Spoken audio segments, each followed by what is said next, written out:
Bueno, lo que quisiera compartir hoy se encuentra en Romanos 14, del 7 al 9.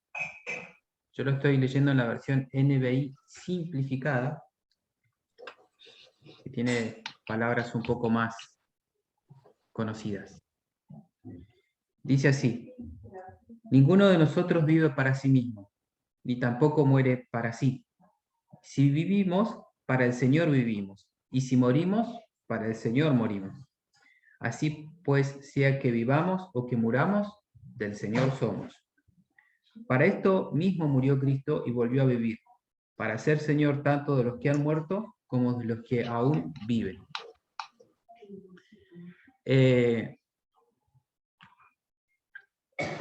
La pregunta que hoy quisiera que nos hiciésemos es ¿cuál es el centro de nuestra vida? ¿Sí?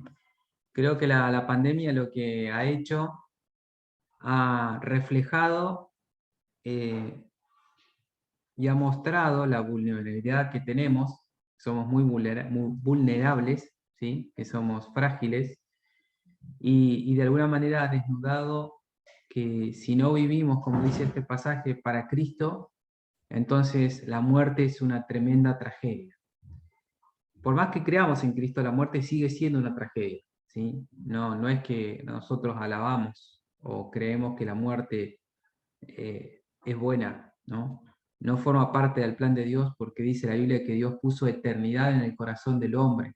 Entonces, siempre la muerte es un enemigo extraño que nos abofetea cada vez que nos enfrentamos con ella, a través de la muerte de algún ser querido, cercano, o a través de lo que estamos viviendo en este tiempo.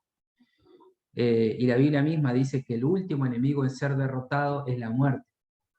Así que no vamos a adorar la muerte, ¿no? Como hay adoradores que están la muerte, no es ese el sentir cristiano para nada, digamos, ¿no?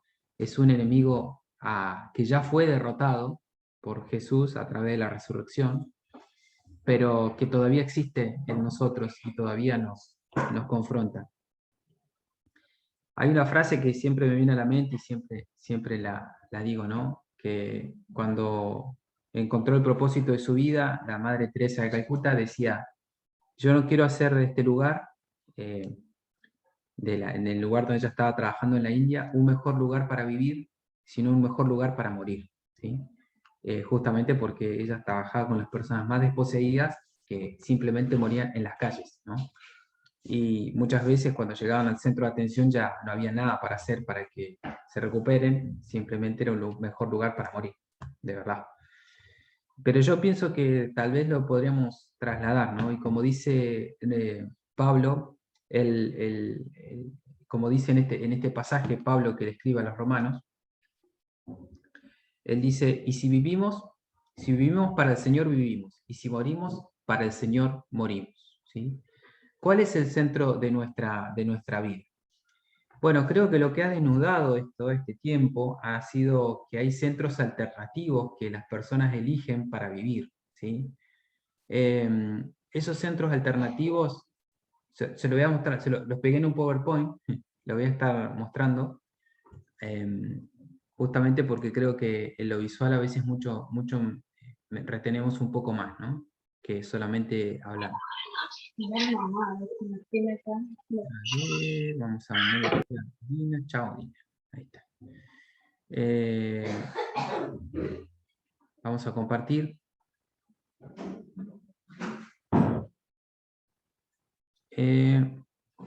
Denme un segundo que ya.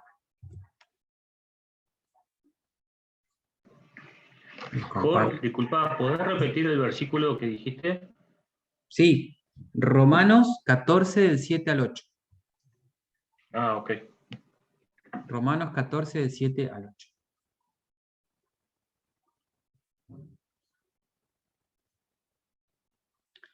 El centro de la vida, ¿sí? Somos del Señor. ¿Qué centros alternativos podemos tener para nuestra vida si no está Cristo, ¿no? En ese centro alternativo, ¿no? O sea, nosotros si tenemos a Cristo como el centro de nuestra vida, todas otras áreas de nuestra vida se van a armonizar entre sí y van a llegar a tener una vida equilibrada, ¿no? Pero muchas veces las personas eligen tener un centro alternativo, sacan a Cristo de sus vidas, o ni siquiera lo conocen, no lo tienen en cuenta, eh, y entonces ponen en el centro otros centros, ¿no? Otros centros que conducen su vida. Por ejemplo, la familia, o el dinero, o el trabajo, o las posesiones, o el placer, o los amigos, o los enemigos, o la iglesia misma. ¿Sí? Esto puede ser sorprendente para algunos, pero algunos viven para la iglesia solamente. Para uno mismo, una vida egoísta, para el esposo, la esposa, el cónyuge. Todos estos son centros alternativos que se pueden elegir, y todos fueron trastocados en este tiempo de pandemia, ¿no? De alguna manera hay personas que en el conflicto de perder sus trabajos se dieron cuenta primero de que trabajar es una bendición, ¿no? Pero también cuando ahora quieren retomar sus trabajos se dan cuenta cuánto tiempo ellos dedicaban horas laborales a trabajar y cuánto tiempo le quitaron a la familia y se volvieron a reencontrar con la familia. Entonces ahora muchas personas se replantean esto de decir, ¿para qué trabajar tantísimas horas cuando estoy entregando tanto de mi tiempo de familia, amigos, lo que sea, ¿no? Es como que algunas personas se dieron cuenta que había un desequilibrio. Otras personas que estaban centradas en el placer, ¿no? Cuando pierden la salud se dan cuenta de que es algo totalmente débil, que puede ser totalmente desbaratado por una enfermedad, por un simple virus que afecta a la salud, ¿no? Cuando uno encuentra el centro de su vida, encuentra seguridad, guía, poder y sabiduría. Todas esas cosas nos da Cristo cuando vivimos y morimos por Él, ¿no? Entonces la reflexión va por ese lado, en este tiempo que creo que a veces puede sonar un tanto tétrico, ¿no? Pensar en la muerte. Yo no me había dado cuenta de eso, ¿no? Pero a veces cuando planteo esta palabra misma en otros contextos que no sean cristianos, es muy chocante, porque ahí me doy cuenta, muchas veces las personas ni siquiera la quieren nombrar por el miedo que les ocasiona, ¿no? Y me doy cuenta la ventaja que uno tiene de saber de que aunque sea un momento de aflicción, un valle de sombra y de muerte, como dice el salmista, ¿no? En valles de sombras o de muerte, la confianza que nosotros tenemos es que el Señor va a estar con nosotros. Y en este tiempo, recién estaba escuchando a un pastor, el pastor Zaraco, que hablaba de que cerca de 250 pastores ya han muerto en la Argentina a causa del COVID. Entonces, no somos inmunes a esto, ¿sí? Entendemos de que Dios nos sana y seguramente, soberanamente, muchísima gente fue sana por esto, por la mano de Dios que tuvo misericordia. Pero no somos inmunes, ¿sí? El Señor está con nosotros en medio del valle de sombra y de muerte, pero algunos van a atravesar ese valle y otros no. Así que creo que es necesario reflexionar sobre esto. Bueno, las personas a veces, como tienen centros alternativos, ¿no? Puede ser la familia, o los hijos, o la esposa, o el esposo, ¿no? Y cuando estos se pierden, o a veces los hijos se van, ¿no? Porque hacen su vida en forma independiente, pierden sentido de su vida, ¿no? Pierden el sentido de decir, uy, ¿ahora qué hago? Yo vivía para mis hijos, estaba para mis hijos, era todo mi mundo mis hijos, o mi esposa o mi esposo, y ahora que él o ella no está, ¿qué hago, no? Porque ninguno de estos centros tienen el componente eterno que tiene Cristo, que es el que nos da esperanza. A otros este es el más obvio, ¿no? Para nosotros, por lo menos, que entendemos y leemos la Biblia, ¿no? Del dinero, porque Jesús habló bastante acerca del dinero. Dijo, no se puede vivir, servir a dos señores, o se servirá a Dios o se servirá se servirá a uno o al otro, pero no a los dos, ¿sí? Pero también los proverbios hablan muchísimo acerca de la laboriosidad, ¿no? Del trabajo, del esfuerzo, de que es necesario ser como la hormiguita que trabaja y obtiene ese recurso para poder cumplir con el sostenimiento de la familia, con los proyectos y los sueños que el Señor puso en nuestro corazón. El dinero es parte de este mundo, no es parte del reino de Dios, pero tenemos que tener sabiduría para administrarlo. Pero no es un buen centro, ¿sí? No es un buen centro porque de la noche a la mañana ese dinero puede desaparecer o podemos perder la capacidad de obtenerlo. Entonces, cuando estamos centrados en Cristo, y esto quiero desarrollar ahora en esta exposición, todos estos centros que son alternativos se van ubicando en un lugar adecuado. Con nuestro esposo, con nuestra esposa, va a ser un compañero con una relación interdependiente, mutuamente beneficiosa. Porque la Biblia dice, no es bueno que el ser humano esté solo, ¿sí? Entonces, en ese no es bueno que esté solo, el Señor puso a un compañero o una compañera al lado para que podamos caminar juntos, ¿no? Como dice la Biblia, cordón de 3 dobleces no se rompe pronto, ¿sí? Cuando estás vos, tu esposo, tu esposa y el Señor, ese cordón es más difícil de romper. Ahora, el que está solo, puede ser de que sí se caiga más fácilmente. No es bueno estar solo. Pero muchas veces lo que sucede es que hay una dependencia emocional, ¿no?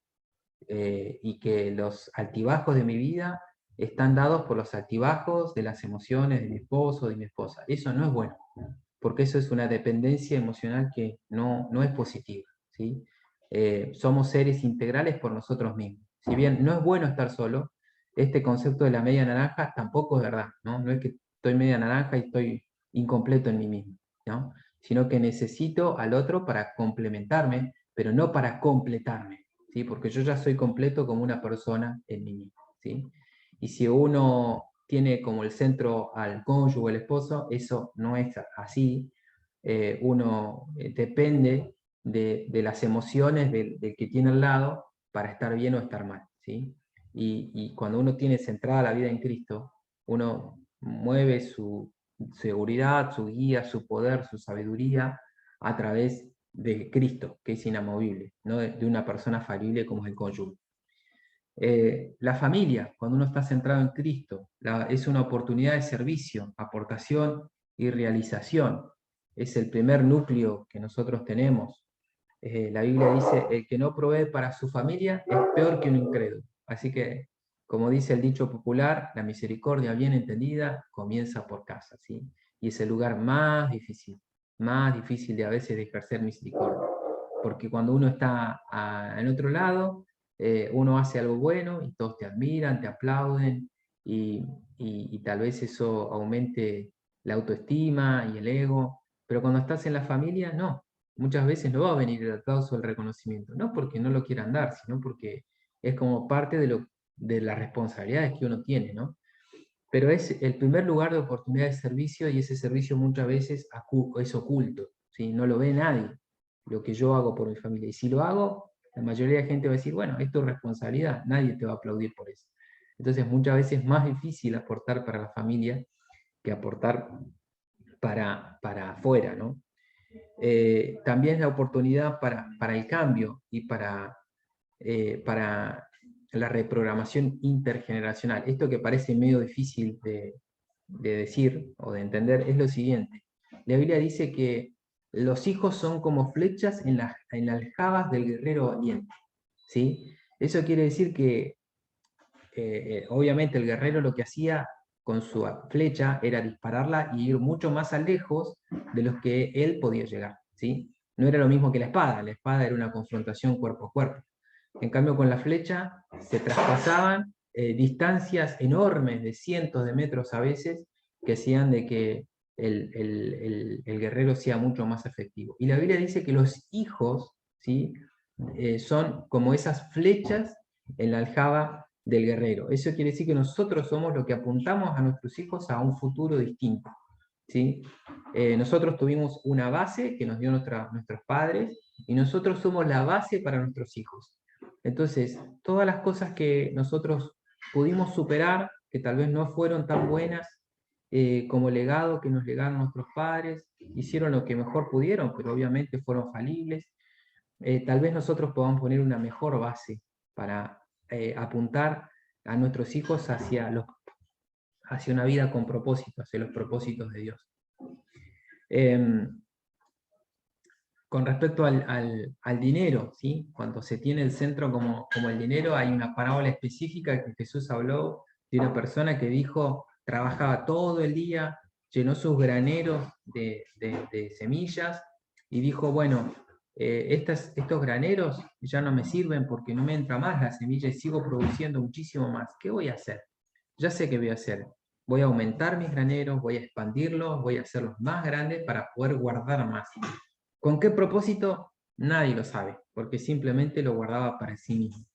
Y dice la parábola que Dios le dijo, eres un tonto, porque esta noche vienen por tu alma, y todo lo que hoy juntaste, ¿de quién va a ser? ¿Sí? Creo que esa reflexión es muy profunda, ¿no?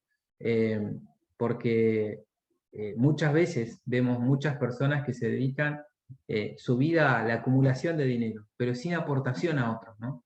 Está buenísimo acumular dinero, no acumular, sino obtener el dinero, pero para poder bendecir a otros, para ser generoso.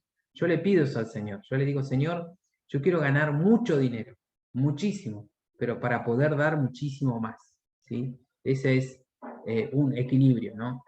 que uno tiene que tener. Y como dice Salomón, Señor, si me voy a alejar de vos, no me des más de lo que necesito. Simplemente dame lo que necesito para vivir. En realidad eso no lo dijo Salomón, lo dijo otro sabio que está escrito en los proverbios de Salomón, ¿sí? En los proverbios de la Biblia, que la mayoría los escribió Salomón, pero justo ese proverbio no lo escribió, no escribió Salomón, lo escribió otro sabio. Y él decía, yo quiero eso, por lo menos dame lo justo para vivir, para no desconocerte, no sea que si me falte te reclame y te desconozca, y si me sobra me olvide de ti, ¿sí? Pero la Biblia habla mucho acerca del dinero, en cuanto a que es un reemplazante de Dios, porque muchísima gente vive atado al dinero, pero cuando el dinero está puesto en un corazón generoso, puede ser de muchísima bendición, ¿sí? Ser bendecido para ser de bendición. Esa es la palabra. Abraham fue bendecido, era extremadamente rico, de tanto que lo envidiaban ya de lo rico que era. Pero sin embargo, él fue de bendición, ¿sí? Fue de bendición. Otro lugar, el trabajo, ¿sí? Es una oportunidad para usar tus talentos, las capacidades de un modo significativo, las habilidades que uno tiene, ¿no? Es uno de los... el trabajo, dice el dicho popular, dignifica al hombre, ¿no? Y que eso es verdad, ¿sí?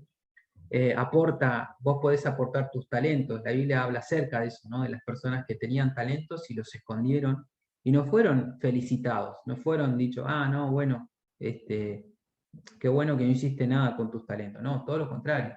Fueron reprendidos. El siervo que guardó sus talentos, que sus habilidades no las hizo explotar, fue reprendido justamente por eso. Jesús dijo, mi Padre trabaja y yo trabajo, ¿sí? Muchas veces se piensa de que el trabajo es un castigo.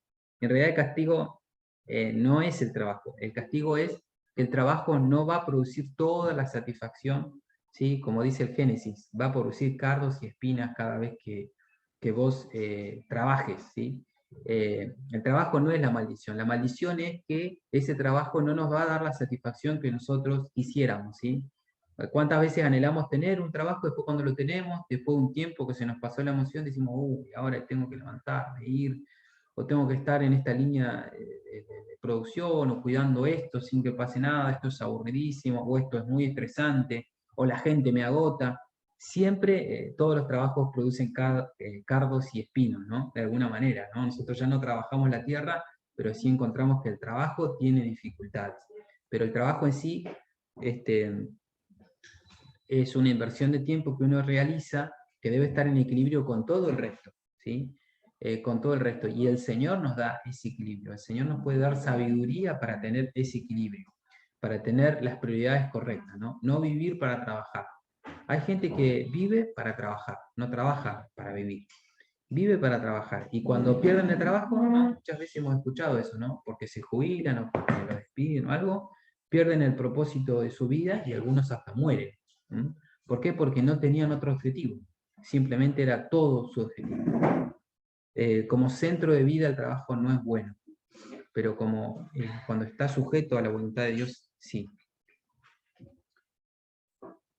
Hay otros que no están centrados en el trabajo, en el dinero, sino en las posesiones, ¿no? Las posesiones es un poco distinto, porque las posesiones pueden ser la fama, no solamente el dinero es una posesión, ¿sí? Sino el buen nombre, la fama, y muchas veces cuando se caen en descrédito por infamia, ¿no? Por mala fama, aunque sean mentiras, ¿no? Se pierden se sienten muy afectados, ¿no? Es tan efímera la fama, tan poco provechosa, cuando es mal utilizada, ¿no? Cuando es simplemente por un deseo egoísta. Salomón decía, Señor, quiero que me des dinero y quiero ser famoso, pero para que conozcan tu nombre, ¿sí? Y él fue así. Hoy tengo un visitante acá. Él fue así, famoso hasta el día de hoy, sabio, ¿sí? Pero para conocer el nombre del Señor. Las posesiones crean una responsabilidad, porque hay que velar por ellas. Por eso dice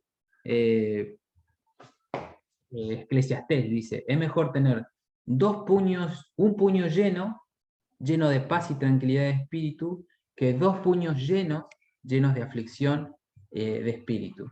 Porque el trabajador, coma poco o coma mucho, se acuesta y descansa tranquilo. Pero el que tiene muchas posesiones vive afligido, ¿no? Qué bárbaro lo que dice, estresado, decía, no, ¿cómo hago con esto? Pongo las alarmas, pongo esto, pongo lo otro, alarma para el auto, alarma para la casa, alarma para lo otro, para aquello, ¿no? De hecho, hay muchísimas personas,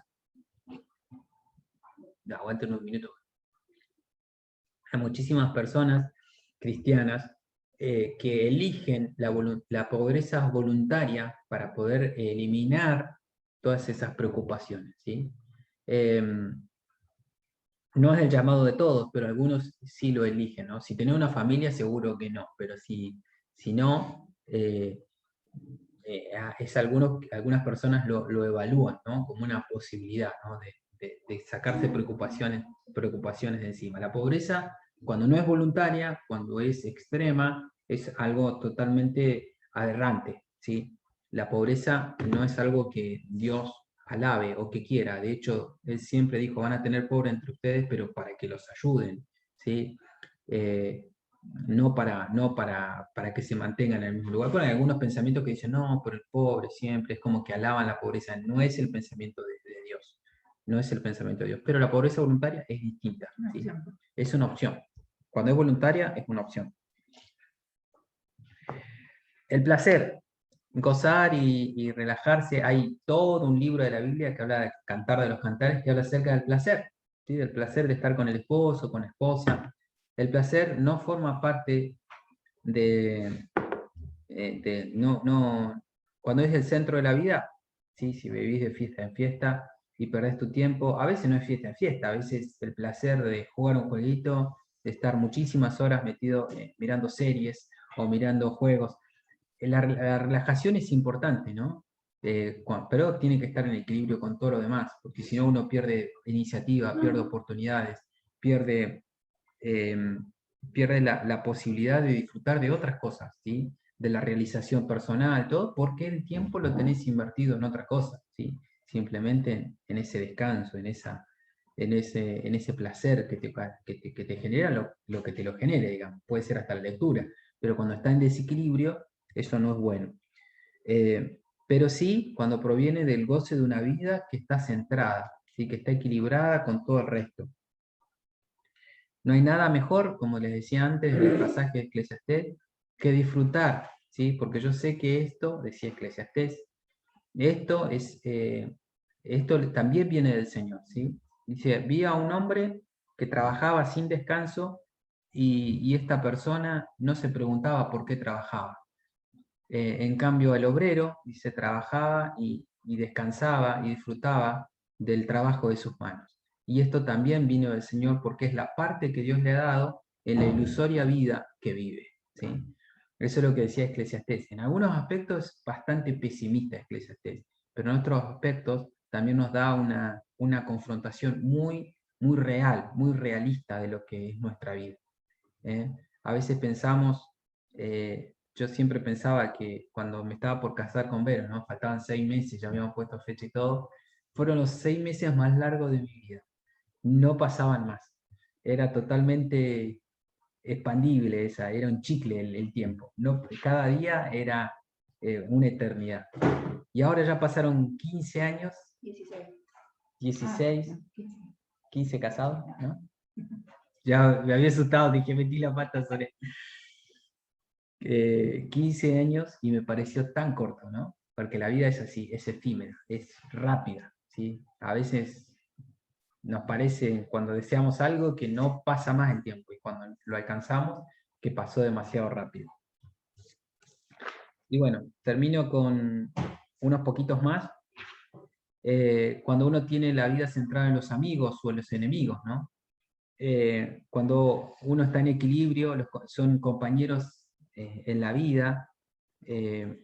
La Biblia dice que hay amigos que son más unidos que un hermano, ¿sí? Muchas veces puede superar aún hasta la misma sangre una amistad, porque somos compañeros en una vida interdependiente,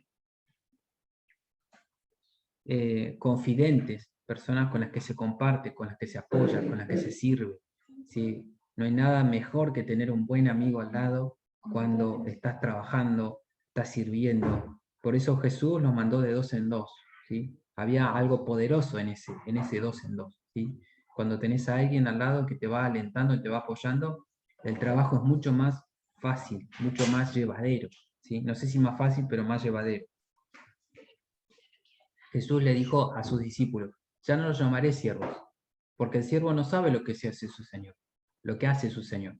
Desde ahora los llamaré amigos, porque ustedes saben la voluntad del Padre, ¿sí? Yo se las di a conocer. Entonces ya no van a ser más mis siervos, van a ser amigos. Así que la amistad, y la amistad con Dios, ¿no? es fundamental, pero la amistad como un centro, como cuando está equilibrada, ¿sí? Con el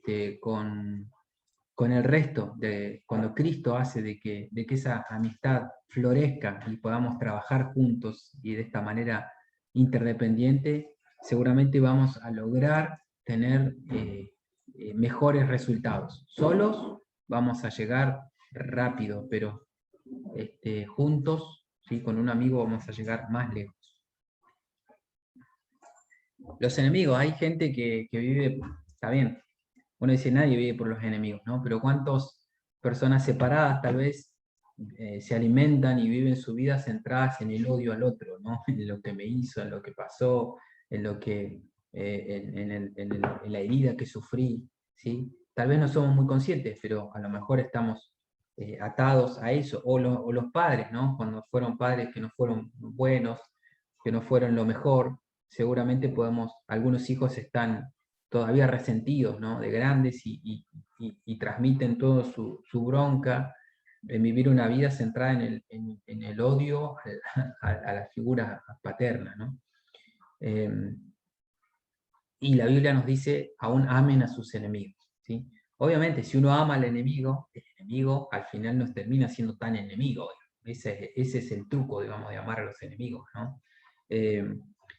Ya no hay enemigos, ¿sí? Cuando uno cumple la voluntad de Dios a través de amar a los enemigos, en realidad los enemigos se acercan. No hay enemigos reales, sino personas que piensan, viven, sienten distinto, tienen otros paradigmas, miran distinto la vida, y que es necesario primero comprender, para luego ser comprendido, ¿sí? La iglesia.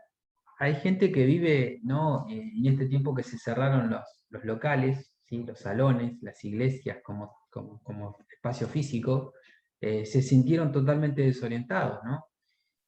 porque vivían en la iglesia, tal vez no para no mirarse a sí mismos.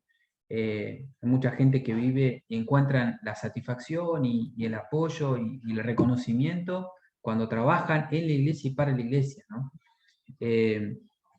Pero la iglesia no es el centro. Cristo y la iglesia no es lo mismo. Cristo, la iglesia es la novia de Cristo, dice la Biblia. No tenemos que vivir para la novia, tenemos que vivir para Cristo, ¿sí? Muchas veces puede ser un lugar que está como disfrazado, tapando un montón de necesidades interiores. Vivimos y estamos y todas las actividades y se llega al activismo simplemente por tratar de tapar una satisfacción interior. La Biblia dice de que la iglesia es columna y baluarte de la verdad, ¿sí? Es columna y baluarte de la verdad. Eso quiere decir que es como un refugio. Nosotros cuando estamos en la iglesia, por eso siempre recalcamos la importancia de estar en contacto con la iglesia, de estar siendo ministrados y servidos por la iglesia y servir en la iglesia, justamente porque es un vehículo de las verdades de Cristo, ¿sí? Pero no si lo centramos en nuestra vida como lo principal y dejamos a Cristo de lado. De hecho, ese fue el error de los religiosos. Vivían para el templo, mataban por el templo, de hecho mataron a Jesús porque se opuso al templo, y sin embargo Jesús, el nazareno que estaba caminando y enseñando la verdad de Dios por las calles, no lo reconocieron, ¿sí? Porque ellos vivían centrados, los fariseos, los religiosos de ese tiempo, vivían centrados en un lugar equivocado, vivían centrados en el edificio, en el lugar, en la estructura religiosa que ellos habían armado. Y cuando Cristo vino, no lo reconocieron. Increíble, ¿no? Increíble. Que estaba ahí Jesús caminando por afuera del templo, ¿sí? Porque ni siquiera podía entrar porque lo intentaron arrestar cuando entró. Y sin embargo, ellos vivían por esa estructura religiosa y no reconocieron a Cristo cuando Él estuvo ahí. La iglesia es una oportunidad también de aportación y de servicio. Primero en la familia, después en la iglesia también, ¿sí? Dice la Biblia, ayudemos a todos mientras estén nuestras posibilidades, pero sobre todo a la familia de la fe, ¿sí? Qué importante es recalcar eso, ¿no? Primero las necesidades cubiertas en la casa como nuestra casa, la familia, después la necesidad cubierta en nuestra iglesia local, ¿sí? La familia de la fe, y después cubrir las necesidades del resto. Obviamente no nos tenemos que quedar en uno solo, ¿no? Pero sí estar atentos a que no se nos inviertan las prioridades, ¿sí? Bueno, ¿cómo uno se ve a sí mismo? ¿Sí? Hay gente que vive una vida egoísta y todo esto simplemente es para vivir para sí mismo. Cuando yo vivo centrado en Cristo, sé que soy amado, que soy aceptado, que soy reconocido, que tengo talentos, que soy creativo, porque Dios es creador y Él me dio habilidades particulares, que puedo, cada uno, dice la Biblia, piense en sí mismo conforme a la medida de fe que tiene, ¿sí? Ni sos un trapo, ni tampoco sos la estrella, digamos, ¿no? Siempre hay que tener un equilibrio en eso, ¿no? Uno a veces se va de un extremo a otro, no sirvo para nada, o si no el otro, no, yo soy el mejor, nadie piensa mejor que yo tengo las mejores ideas, ¿no? Y la Biblia dice, cada uno piensa en cordura con sí mismo. Y la cordura es decir, estamos en un equilibrio, ni somos los mejores, ni somos los peores tampoco, digamos, conforme a la medida de fe que tengamos. Yo puedo pensar de mí que soy único, inteligente, creativo, es verdad, pero que estoy rodeado también con otras personas que también son inteligentes, creativos, que son personas únicas, que Dios ama, que Dios perdonó, que Dios rescató, y que juntos podemos lograr grandes cosas. Juntos podemos lograr grandes cosas.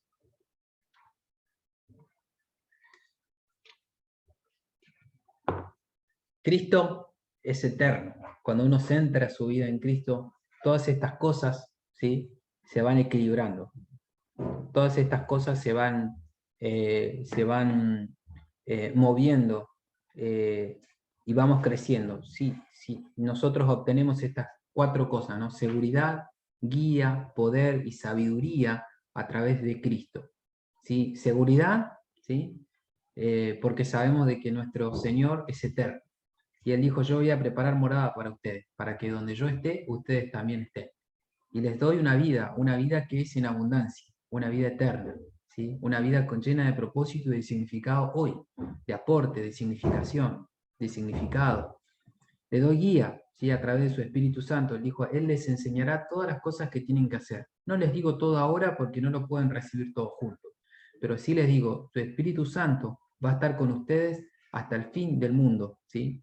Para enseñarles y guiarles y recordarles todas las cosas que yo les enseñé. El poder, pero recibirán poder cuando haya venido sobre vosotros el Espíritu Santo y me serán testigos en Judea, en Samaria, en Jerusalén, en Judea, en Samaria y hasta lo último de la tierra. Y sabiduría, ¿sí? La sabiduría que es superior a la sabiduría del mundo, porque una sabiduría espiritual que viene del Señor. Cuando uno tiene obviamente todas estas áreas o todas estas direcciones, la seguridad, la guía, el poder y la sabiduría, tal vez seguramente estamos en cuando uno no tiene seguridad está inseguro, ¿no? Cuando uno tiene guía está confundido, cuando uno no tiene poder está débil, cuando uno tiene sabiduría es necio, ¿sí? Los proverbios hablan mucho acerca del necio, ¿no? De aquel, lo traducen con esa palabra que nosotros no usamos mucho, ¿no? Podríamos decir tonto, pero va un poco más allá de tonto, ¿no?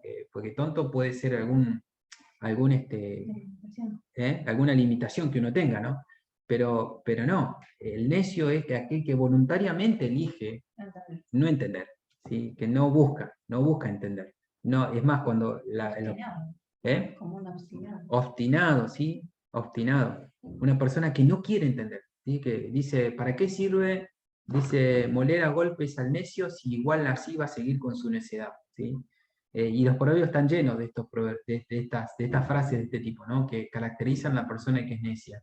Aquel que es corregido y se enoja con el que lo corrige. Dice, si corregís al necio, no vas a obtener nada más que un enemigo. Pero si corregís al sabio, el sabio vas a ganar a un amigo, ¿sí? A un amigo.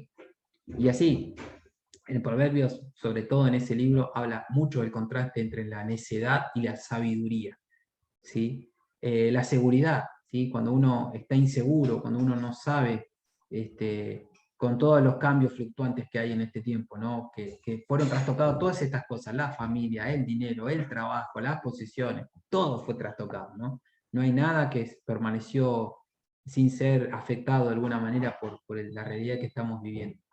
Pero tenemos nuestra seguridad en Cristo, ¿sí? En el mundo tendrán aflicciones, pero confíen, yo vencí al mundo.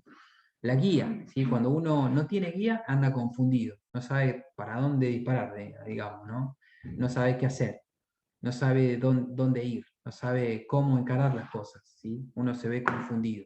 Y el poder, ¿sí? Cuando uno no tiene poder está débil, no sabe cómo afrontar las cosas o cada día levantar el pie y poner el pie en el piso cada día para enfrentar ese día es una carga, ¿sí? Pero si todo se basa en Cristo, todas las demás cosas estarán en armonía, ¿sí?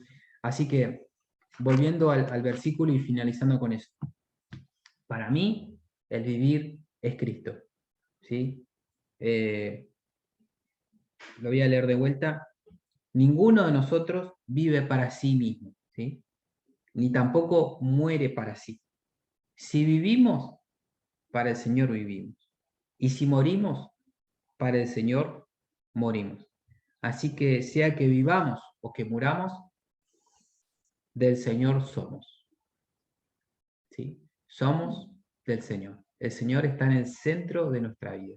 Y todas estas cosas que hoy fueron trastocadas por la realidad que estamos viviendo son equilibradas en Él. Todas obviamente tienen que estar o pueden estar, ¿sí? Pero cuando una de estas falte, si nos falta la salud, si nos falta el dinero, si nos falta el trabajo, si hay vínculos que todavía no están fortalecidos, si hay amistades que te traicionaron, si la iglesia hoy no es la que conocíamos hace años, ¿sí? Que nos juntábamos todos y estábamos ahí trabajando y a veces hasta renegábamos de tener que levantarnos temprano para ir a un culto y hoy lo extrañamos, ¿no? Todas estas cosas que no están, o que fueron trastocadas de alguna manera, cuando estamos en Cristo, que es eterno, todas esas cosas se vuelven a acomodar, ¿sí? Y algunas, aunque nos falte todavía equilibrar algunas, el Señor también nos va a dar la guía, la sabiduría para equilibrarlas en nuestra vida, ¿sí? Así que nada, creo que fue un poco largo, pero no quería dejar de recalcar esto en este tiempo. Todas estas cosas que fueron trastocadas en este tiempo se resuelven en Cristo, porque vivimos para Él, pero también morimos para Él, ¿sí? Nada de lo que nos pase en nuestra vida va a ser producto de la... Podemos estar seguros que el Señor está con nosotros, ¿sí? Y va a seguir estando con nosotros aún después de la muerte, ¿sí? Sea ahora o sea dentro de muchos años. Espero que sea dentro de muchos años, ¿no? Pero lo que sí ha quedado manifiesto, lo frágiles que somos, y que un virus, un simple virus, puede llevarnos en poco menos tiempo de lo que nosotros calculábamos o estimábamos, ¿sí? Pero no teman, manada pequeña, dijo Jesús a sus discípulos, porque a vuestro Padre les da placer haberles dado el reino. ¿Sí? Somos del reino de Dios. Vamos a orar. Señor, te damos gracias porque sé de que viviendo en ti tenemos respuesta y equilibrio en todas estas áreas de nuestra vida. Y si aún estamos desequilibrados en alguna área, o si pusimos en el lugar que tenés que estar solamente vos, pusimos alguna de estas cosas, sea el dinero, las posesiones, o la familia, o los amigos, en primer lugar, Señor. Queremos que hoy reflexionar y volver a decirte que sos el Señor de nuestra vida, que es Cristo el que está en el centro de nuestra vida. Y confiamos y creemos en todas las palabras que nos diste y todo lo que le enseñaste a tus discípulos que nos llegó hasta el día de hoy, Señor, a todos los apóstoles. Le enseñaste de que el vivir es Cristo y el morir es ganancia, ¿sí? Es ganancia. Y te damos gracias por eso, Señor. Te rogamos que tu sabiduría esté en nuestra mente, que tu Espíritu Santo nos dé la guía que necesitamos y el poder para ser testigos, ¿sí? Y estamos seguros de que vos estás con nosotros y que venciste al mundo y te levantaste de los muertos para darnos esperanza. Señor, te damos gracias, gracias, gracias por todas esas verdades que iluminan y nos alientan y llenan nuestro corazón. Te damos gracias, Señor, porque siempre estarás con nosotros, porque nos amás hasta el fin del mundo. Te damos gracias por eso. En el nombre de Jesús. Amén.